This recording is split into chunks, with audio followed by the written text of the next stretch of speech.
New update, my sister-in-law is trying to steal my baby. Background, me, 36F, SIL, 40F, I've been married to her brother for over 10 years and there's always been some jealousy and resentment from her.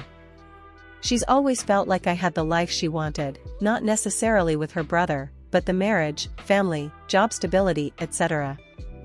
I have 3 kids, 10F, 8M, 3 months female. She got married last year and they decided to start trying for a baby, but she was unfortunately told that she can't have children naturally. She was understandably devastated and the family comforted her as best as we could. We recently had a family dinner and in the middle of it she says, Angel 698, I think it's really unfair that you got to have 3 kids and I can't have any. Your baby is my last chance to raise a child, so I think you should give her to me during the week so I can create a motherly bond with her and you can have her on weekends. Before I could respond, the entire table erupted with everyone talking at once, so I took my older kids upstairs.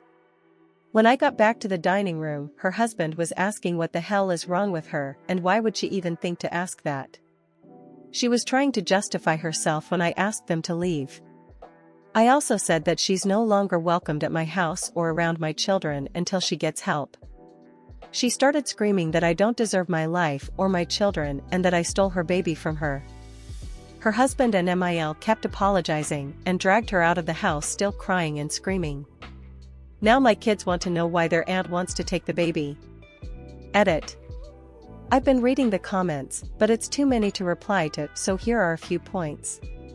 We have a security system and cameras already installed and no one has keys to our house. I will not be able to get a restraining order as this one incident isn't enough to justify it. My husband and I spoke to the older kids about it the same night and we'll be having another talk with them to reinforce that SIL is not a safe person anymore. Our country does not have the right to bear arms and I also have no interest in getting a gun. I'll be informing the school and daycare of the issue and giving them her photo. For those questioning the validity of the post, I completely understand. If I had heard about this last week, I wouldn't believe it either, but it's unfortunately the situation I'm currently dealing with. Edit. More on security. We already have a security system and cameras, because there's been a trend of house break-ins in our area lately. No one has the code or keys to our house, not even the in-laws, so we're safe on that front. Unfortunately, a restraining order won't happen because it will take a lot more than this to justify requesting one. We've never relied on her for childcare or pickup, so she's essentially a stranger to the daycare and school. Diagnosed as infertile after a year is pretty early. Is she sure she is? She was having issues not related to trying to conceive, and the fertility issues were discovered in the course of trying to sort out those other issues. Her tubes are blocked, and although IVF may be an option, they're not in a position to do that now or in the near future. Was her husband aware she was going to try that? He wasn't. He actually called the next day to apologize again. He said he knew she was having a hard time accepting the infertility and they were looking into counseling for it. Your quote from her is not how real people talk. It's not verbatim, there were pauses in between and responses. So after she said the first sentence, I looked at her like WTF, then looked at my husband and he asked her what she's talking about. She ignored him and continued speaking directly to me. I didn't want to detail every aspect of the conversation. Update. So my sister-in-law has been admitted to a psychiatric facility. In the comments of my previous post, I mentioned that her husband was seeking out counseling for them to deal with the infertility prior to this incident. After the incident, he sought out a psychiatrist rather than a counselor and they had their first session last week. I didn't get the specifics of what happened, but basically she made some statements that the psychiatrist felt indicated she was a danger to others, my baby and me, and she was placed under an involuntary hold.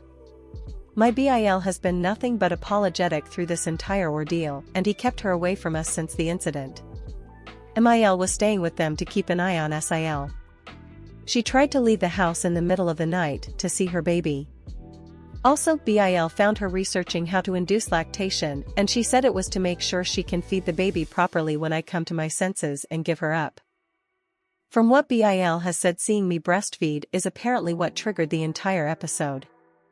It was the first time SIL was around the baby for any length of time, and she was holding her when she got fussy because she was hungry. Naturally, I took her to feed her, and this made SIL feel inadequate because it triggered the thought that she would never be able to do that, which led to the events of the last post.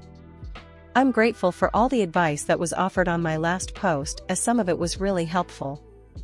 We won't be moving as it's not feasible for us at the moment, but we have taken extra steps with security both at home and at the kids' school/daycare. This whole thing is taking a toll on the family, but MIL, FIL, and BIL are taking care of SIL, and my husband and I are focused on ensuring the safety of our immediate family and minimizing the effect on the kids as much as we can. Update 2. I've had a few messages asking how things are going, so I decided to update. I have not seen SIL since the incident happened, and I also blocked her on my socials. My in-laws have been amazing through this entire situation and are not sharing any information about our family with her. Unfortunately, she still remains fixated on my baby. She tried to find out where the daycare is and even threatened to hurt herself if my in-laws didn't tell her. This led to another stint in the psych ward. She wrote me a letter begging me to be fair and let her see her baby. I didn't actually receive the letter though. My MIL read it and just gave us the gist of its contents. SIL's husband is working with her psychiatrist to see how best she can be helped, but he has said he doesn't know how long he can deal with this, but he's giving it 6 months. It's a very sad situation for her, and I had hoped she would be able to deal with whatever is happening. At this point, we're completely no contact with her. We explained to our older kids that their aunt isn't well, so she won't be around anymore. We still see MIL and FIL regularly, so I'm grateful we didn't have to cut them off. We spent the holidays with my family, and it was all very nice and uneventful. We're still on alert in case she escalates, but the hospital where she's warded isn't near us, and they don't live near us either. So we've accepted this as our new reality, and we're operating accordingly. New update. So lots of people have been messaging and commenting asking for an update. Firstly, my family and I are safe. SIL was eventually released from hospital to continue outpatient treatment with a psychiatrist, and she's on some meds. My husband met up with her husband, MIL and FIL, to get a feel of her mental state.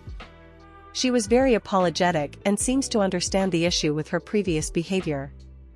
She asked to see the kids and I, but that was of course a no, and my husband let her know that she will have no access to us for the foreseeable future. Since she was discharged, MIL has been awesome about letting us know when she would be at their house so we wouldn't run into her accidentally. MIL also told my husband a few days ago that SIL has been saying it's hard not being able to see the kids. She told him for information's sake and not to guilt him into changing our boundaries. SIL and her husband are looking into migrating to give her some distance in hopes that it will help her healing. I'm hoping for the best for their future, but it will be a future without my kids and I in it. Relevant comments. Being apologetic while also still wanting to see the kids, those two statements don't mix. Does she think she can have a normal relationship with them now?